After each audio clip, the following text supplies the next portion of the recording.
Hello, everyone. I'm Garima Bajpai. I'm back with another topic today. What's next for AI? This is a very interesting topic, and I was researching this topic since a few days now. We will talk about the recent advancements of AI, how short term, mid term, and long term view for AI based technologies is looking like, and how is human thing an important part in this emerging technology and the adoption of emerging technology. So let's quickly get started with some basics. And if you have been following my sessions, I often start with vocabulary building. What is AI and what is the basics of this, conversation? So artificial intelligence can be defined as the technology enabling systems to encapsulate cognitive functions along with adaptive and learning capabilities leading to self-improvement. Examples of AI, and I'll quote some more recent examples. Computer vision enables systems to see via sophisticated algorithms. These are trained to identify a wide range of entities such as landscapes or persons, objects, a picture, a cat or a dog, or even a video. In another example of applied AI, natural language processing technologies enable interaction with machine based on free-form natural text, natural language, or speech. Generative pre-trained transformers, also known as commonly GPT or referenced as ChatGPT by OpenAI, refers to mathematical models, which is that they are trained on vast amount of textual data and are able to generate meaningful text and content, including visualization. Also, this technology has advanced and included a more sophisticated form of, you know, like videos and photos and whatnot. So we will talk more about that as well in this conversation. So now we have the basic understanding and a few basic emerging technology adoption, which we have discussed in the first slide. Now let's talk about the models, AI models, and we will talk about like OpenAI, one of the recent models as of which is publicized right now is ChatGPT 4. Doesn't just generate text, it generates images from text and vice versa. It was trained on enormous data sets of text and images using reinforcement learning from human feedback, which helped make the model more helpful and safer for users. Another model which we can talk about is Gemini. Gemini, after an underwhelming debut in 2022, if you have noticed, Google iterated to a more impressive Gemini Pro in early 2024. This model demonstrated rapid advancements as evidenced by its meteoric rise, and it is also being one of the most adopted models of today's time. Cloudy 2.1, this is again the latest model in its series of language models is Anthropic Cloudy, which is capable of producing and processing significantly longer text than OpenAI ChatGPT 4. OpenAI's DALL-E 3. DALL-E 3 is a text-to-image AI system that can create realistic art and image from textual descriptions. OpenAI's Sora. In early 2024, OpenAI released Sora, an AI model that can create realistic and imaginative scenes from text instructions. Now we talked about the basics. We also often talk about like what the reports and organizations who do predictions talk about this technology. So what is next for AI? And with this breathtaking pace of exploration, generative AI is at the peak of inflated expectation according to Gartner's Emerging Technology Hype Cycle. And this hype cycle is depicted on the left-hand side. This is a gauge of enthusiasm for new technology. And of course, consulting giants like McKinsey are not behind. They estimated that generative AI will add more than $4 trillion a year to the global economy by 2030 or so. Large language models, or LLMs, and their chatbot applications stole the show for 2023-2024. Recently, Microsoft revealed the Copilot Plus application, a new category of personal computers that will have AI features already built in. So there's a lot of action happening in this space. With this, we also dig deeper into the long shot. What is next for AI in the long term? And importantly, we realized that in 2023, it was largely an year of generative AI, and large number of people started to use and adopt AI intentionally as part of their daily work. The state-of-art AI models such as ChatGPT-4 and Gemini, we talked about it, are multi-modal, meaning that they can process not only text, but images and even videos. Big tech companies are not only the players in this emerging technology space. Even open source revolution has begun to match this. So there was a survey done, and where 356 AI experts participated. And this survey was done in 2022 by Kat Jagres and colleagues. And what they asked was very interesting question: when there will be a 50% chance that human level artificial intelligence would exist? And the experts responded to this question, and half of the experts gave a date before 2061. So it's highly likely that there will be more advancements made in this space, and there will be more and more, technology players, practitioners looking at different technologies and adoption of this technology into different industry segments. Before we move to a more near-time or short-term, outlook on how this technology could develop and what kind of advancements we could see in next 2 to 5 years, I would like to reemphasize my own journey and recapping my own journey, organizing summits on emerging technologies, and also creating these kind of talks is interesting but overwhelming. It requires exceptional level of dedication and focus. Thankfully, I found Magic Mind. It is a mental performance shot. It complements my healthy routine, and I take it daily in the afternoon as a routine booster. It helps me navigate that afternoon crash, decrease my stress level. One shot of Magic Mind daily gets me focused, mentally clear, and motivated and productive while reducing stress. I've been taking Magic Mind since 3 months now, and it clearly has affected my daily routine and reduced my stress level. One important point to note is Magic Mind donates 5 cents for each bottle sold to mental health charities that help US homeless communities. They are 100% carbon neutral.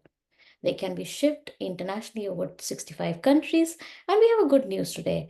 You have a limited time offer you can use now that gets up to 48% off on your first subscription and 20% off, one-time off on one-time purchases with code LEVECAST20, LEEVECAST20 at checkout. You can find the link to buy with discount coupon in the description box, and you can also claim it at https www.magicmind.com/levicast.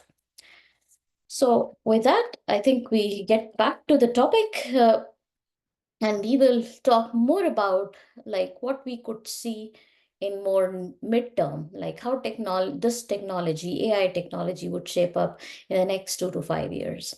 So uh, within the next 18 to 24 months, generative AI will integrate into many consumer apps where clicks and keyboards once dominated, and intelligent assistants will guide users through voice and text. Companies sitting on industry-specific data hold the card to create powerful AI agents in industries like law firms or finance industry or real estate. There's a possibility that you will start to see a lot of AI agents around you.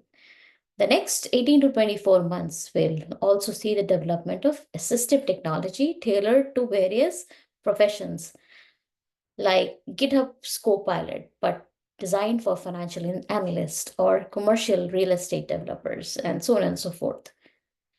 AI is going local as well. Wearable and endpoints of all kinds will be embedded with AI, from pet collars that report on animal activities to smart home devices.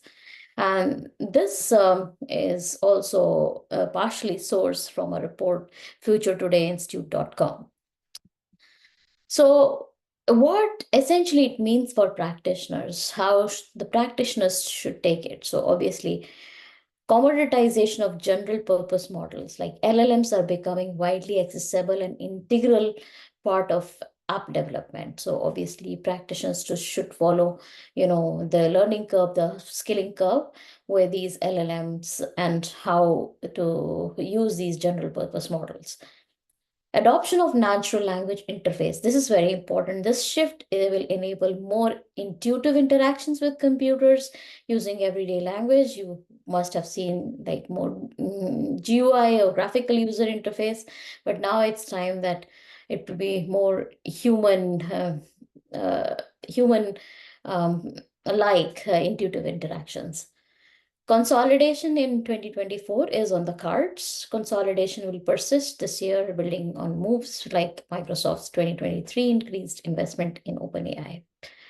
AI assistants will transform coding landscape. And of course, everybody's talking about AI coding assistants such as GitHub's Copilot or Tab9 or similar kind of, applications. Even Meta's Code Llama. And they are transforming how we develop software. Another aspect is chip manufacturing expansion and supply chain diversification and onshoring. The bifurcation in the AI chip market might compel companies to innovate independently. So that is another area of growth, and I think there will be more growth opportunities and job opportunities in that space. So there are a few more like patterns which are developing, and I think as practitioners, I keep a close eye on that. So open source AI, for example, Meta sparked an open source large language model movement by releasing the weights of Llama, enabling researchers to freely build off the model, fine-tune it, and create customized versions. So there will be more growing interest in open source AI technology. Another aspect is GPUs are in high demand for AI training. The rush to acquire powerful GPUs for AI model training has intensified as everyone from tech giants to startups seek the computational horsepower. EU AI Act sets new global standards, and this is one of its kind and first of its kind that EU introduced the first ever comprehensive AI regulation and a European AI office aiming to ensure safety and respect for fundamental rights while encouraging innovation and investment in AI technology across Europe. So you will see similar initiatives cropping up in Asia, North America, as well as parts of the globe. AI Alliance is another initiative for responsible for responsible innovation. And AI Alliance for Responsible Innovation includes IBM, Meta, and other 50 organizations, which launched as a global consortium aimed at promoting open, safe, and responsible AI development and adoption. So you will see more and more such initiatives, and this will impact how we adopt, how we develop, and how we life cycle these technologies, especially when we are integrating AI into it. So obviously we have looked at the brighter side of like the technology adoption and what AI could do and how much growth AI could steer. But there are some views about overhyped expectations. And this is a quote from Kathy Goy, partner Sapphire Ventures.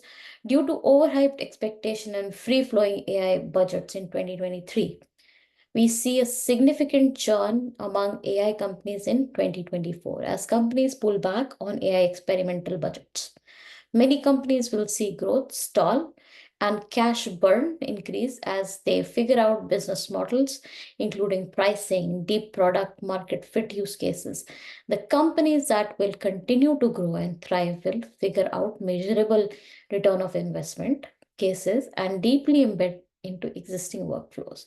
So obviously, it's indicating that there has to be a balanced approach towards adoption of this new technology. And this is not new. I mean, if you go back in the history, AI winter occurred from 1974 to 1980. Similar kind of hype was generated for AI technology. And then we also saw similar trends in 1987 to 1993. And there is um, um, um, uh, a report where the New York Times in that era produced some articles around, how the business was viewing these technologies. So we talked about the historic view. The first AI winter occurred in 1974 to 1980, triggered by a combination of factors, including the publication of the Lighthill Report, which criticized the overly ambitious promises of AI research and the subsequent withdrawal of funding by major agencies like DARPA in the United States, and similar actions were taken in United Kingdom. A second AI winter took place, as we mentioned, was in late 1980s to mid 1990s, and this downturn was likely due to the limitations of expert systems. And if you see, there is like some interest and hype in, let's say, AI for social good, for example, autonomous vehicles, deep learning, social excitement and concern about like autonomous weapons, for example. So there is a mixed, reaction from the industry on the emerging technology, and specifically if we talk about AI.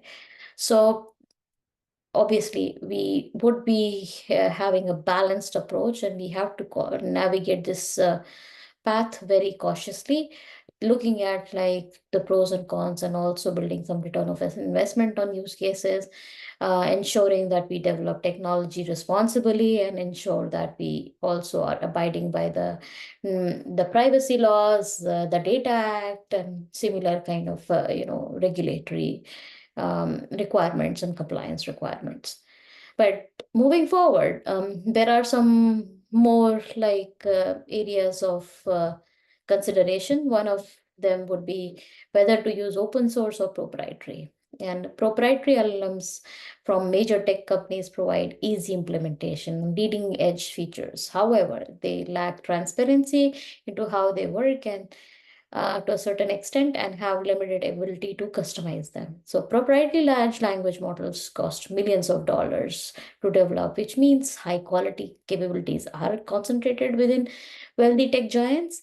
But again, these are pros and cons. And open source community, for example, has responded with surprisingly capable smaller models by fine-tuning them on quality data. For example, in March 2023, Databricks released Dolly, an open source LLM trained for under $30, yet demonstrating conversational preciseness, rivaling this ChatGPT. It was developed using Meta's open source Llama LLM and fine-tuned with high quality input from Databricks employees. Some more examples of proprietary models is OpenAI, for example, ChatGPT-4, Anthropic's Cloud Google's Bard. Open source examples would be Meta's Llama, Red Pajamas Inside, Big Science Bloom, and many more. Another aspect which we should consider as practitioners is in the future of AI is it in cloud, on edge, or on device? So obviously, when we talk about cloud strain from AI boom, and this is not a news. AI has arrived, but then underpinning of the cloud may struggle to withstand its weight. What it means is that cloud providers such as AWS or Microsoft Azure or Google Cloud are under intense pressure to adapt their services to accommodate the need of large-scale generative AI models. Another factor is cloud neutrality, and a handful of companies control the cloud and have the ability to set pricing, access, and standards. Those companies own the infrastructure, don't have to make their business practices transparent. Generative AI systems require enormous amount of costly computing power and cloud infrastructure, which the tech giants are trading for future shares of profit. So obviously, these are considerations to look at. Now, when we talk about AI on the edge and on device AI, tech giants such as Samsung, Microsoft, Google, and Apple are spearheading a movement towards on-device AI, emphasizing a blend of performance and privacy. These companies are competitively equipping their devices with specialized AI chips to enable local processing, thereby reducing reliance on cloud servers. Similarly, small language models have appeared for AI at the edge, which means that with large language models with billions or trillions of parameters have demonstrated impressive capabilities, but smaller models may be better suited for edge-based use cases. Though less broadly capable, specialized mini models bring benefits like faster inference and lower compute requirement. So this is another area where practitioners would look at like developing these technologies on the edge. Now we talk about addressing ethical issues in generative AI, and this is also a point of consideration. We have talked a little bit in the beginning of the conversation about this topic. Many AI systems are opaque, and they might be called as black boxes. So there is a drive for making AI more explainable. So explainable AI is trying to achieve full transparency into complex AI system, and which is a very difficult task. However, the emerging field of explainable AI seeks to enable better human understanding of how algorithm functions and arrive at output. As AI systems improve, many researchers want guardrails also to ensure that they are deployed in a way that do not harm humanity. And there are many factors to it. Like if you think about deep fake detectors, for example, there can be tools available for that, tools for identifying AI generated writing, or tools for detecting copyright violations in AI output, tools to combat broadly malicious AI behavior, and many more. So these are like capabilities or tools and applications you will see developing in the near future. We'll talk about security issues, and obviously AI has to deal with the security issues, and we'll have to be ready and prepared for that. So the first and foremost type of security issue could happen is data poisoning, a double-edged sword. So data poisoning attacks represent a significant threat to AI systems, where malicious actors deliberately manipulate the training data to mislead the AI into making incorrect or harmful decisions. Another aspect is privacy risk in behavioral biometrics, for example. So behavior biometrics, which employs machine learning to analyze a vast array of biometrics data points and raise significant privacy concerns by quantifying the subtle aspects of our behavior, such as the force by which we use touchscreen, for example, the distinct way we tap our letters, how unique patterns are identified, and when using a physical keyboard, these tools can reveal intricate detail about the identities, thoughts, and future actions. Similarly, there are many other applications and tools which needs to be developed and taken care by cyber professionals. Cyber threats, for example, adversarial attacks and misinformation being some of the aspects of, security issues which AI has to deal with. Now, let's talk about increased regulation and regulatory bodies looking at like different aspects of these problems. So, starting from issue of intellectual property. that has come to the forefront in the light of copyright lawsuits. And this one of the lawsuits which was filed against OpenAI by writers or musicians or companies like the New York Times recently. If the Times wins this, some commentators have speculated it could end the entire business model of which many generative AI companies have been built upon. The energy and resources required to create and maintain AI models could raise carbon emissions, for example, by as much as 80%, and dealing with devastating blow to any kind of sustainability efforts within tech. There's also movement towards explainable AI, we have talked about it, and the right of explanation. These allow understanding of the models used for artificial intelligence. So all this will impact how AI would be adopted, and practitioners would be, um, looking forward for these developments and also upskilling on these topics. And they will also might also come up with some tools and applications to be compliant with the regulatory guidelines. So all in all, I think the future looks bright, and obviously we'll have to take a balanced approach towards all this emerging technology and how to integrate AI into our daily day-to-day lives with all the software injection which we see around us. If in these times, leadership plays an important role. Leadership in the age of AI is critical. Leaders play an instrumental role in creating effective governance strategies built upon various pillars, as discussed in this talk. So I would carefully watch out and also navigate this challenge in coming days, months, and years. And I'm hoping that we can build AI for social good. With that, we come to the end of today's talk.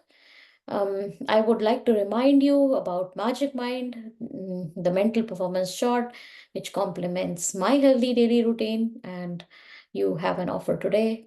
Please check out in the checkbox and comment, and do let us know what do you think about Magic Mind. With that, I sign off for today. I will bring up another exciting topic for you next time. I'm researching more about volatile technology market, and I will come up with some more interesting perspective on that. Thank you. Now I sign off for today. Thank you.